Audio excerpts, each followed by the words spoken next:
আজ দুপুরে খাওয়া দাওয়া সেরে বেরিয়ে পড়েছিলাম বহু পুরনো এক ঐতিহ্যবাহী পুজো এবং মেলা দেখতে। 10 টাকা ভ্যান ভাড়া দিয়ে।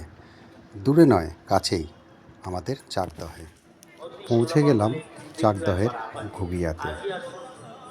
হ্যাঁ, এই মেলাটি হচ্ছে ঘুগিয়াতে, ঘুগিয়া ভুবন মোহিনী স্কুল। এবং এই মেলাটি অন্তত শোনা যায় 367 বছর পুরনো। এবং মেলাটির নাম হচ্ছে গণেশ জননী মেলা। হ্যাঁ, গণেশ জননী মেলা। খুব সুন্দর মায়ের বিরাট মূর্তি এবং দুর্গা ঠাকুরের মতন যেমন আমরা দেখেছি, এই মায়ের এক পাশে লক্ষ্মী এবং কার্তিক এবং অপর পাশে সরস্বতী, নিচে দুটি সিংহ। কিন্তু সরস্বতী মায়ের পাশে কিন্তু গণেশ নেই, আর এক পাশে রয়েছেন বাবা ভোলেনাথ। এই পুজোর নামকরণ যেভাবে, মূর্তিটিও সেইভাবেই তৈরি। হ্যাঁ, গণেশ জননী মানে গণেশের মা, তাই জন্য এখানে গণেশ বাবা খুবই ছোট মায়ের কোলে শিশুরূপে পূজিত হন। তাই জন্য এই মেলাটির নাম গণেশ জননী মেলা। এই মেলায় হরেক রকমের দোকান বসেছে। হ্যাঁ, মেলার দোকান তো ঘোরাবই, সঙ্গে আমি যতটুকু শুনেছি বা জানি এই মেলার ইতিহাস আস্তে আস্তে আপনাদের কাছে বলবো। সঙ্গে মেলাও ঘোরা হবে, এই রথ দেখা কলা বেচার মতন। একটু ইতিহাসে গল্পও শুনবেন, মেলাও দেখবেন। এই হচ্ছে ভুবন মোহিনী বিদ্যা মন্দির। স্কুলের মাঠেই মেলাটি হয়, বা রাস্তার চারপাশে বা দুপাশে মেলার বিভিন্ন স্টল, বিভিন্ন দোকান বসেছে। শোনা যায় এই মেলাটি আমাদের নদিয়ার মহারাজ কৃষ্ণচন্দ্র কর্তৃক প্রতিষ্ঠিত হয়েছিল এবং পুজো তার দ্বারাই প্রতিষ্ঠিত হয়েছিল।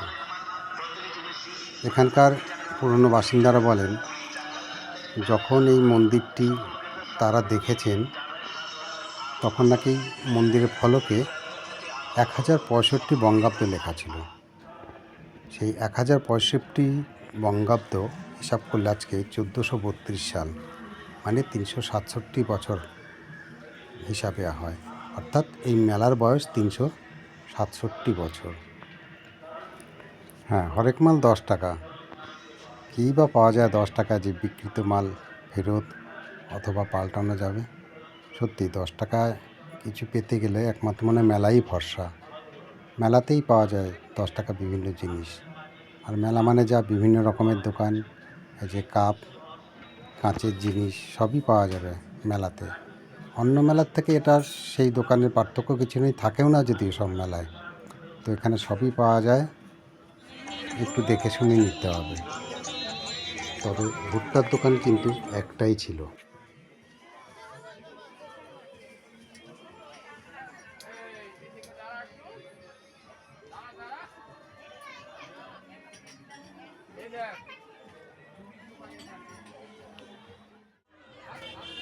সুন্দর সুন্দর ছবির দোকান, যেমন এই যে একটি মহাদেবের ছবি, ভীষণ সুন্দর ছবি।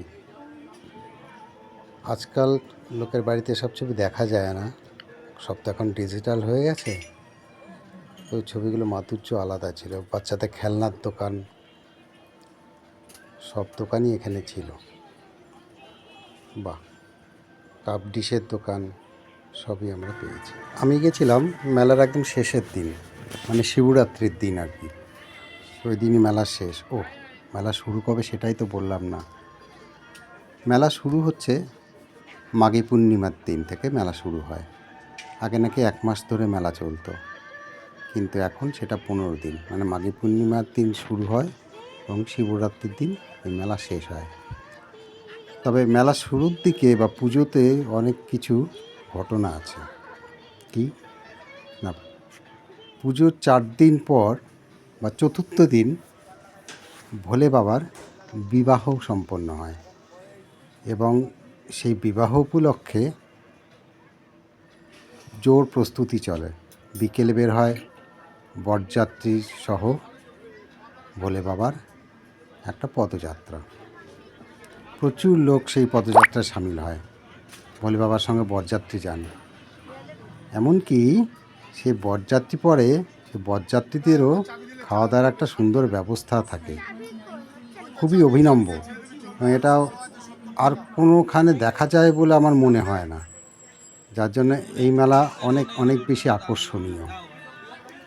বহু দূর দূরান্ত থেকে ভক্তরা এই মেলায় আসেন এই মেলা দেখতে। জায়গা অতটা বড় না হলে খুব জাঁকজমকপূর্ণ মেলা।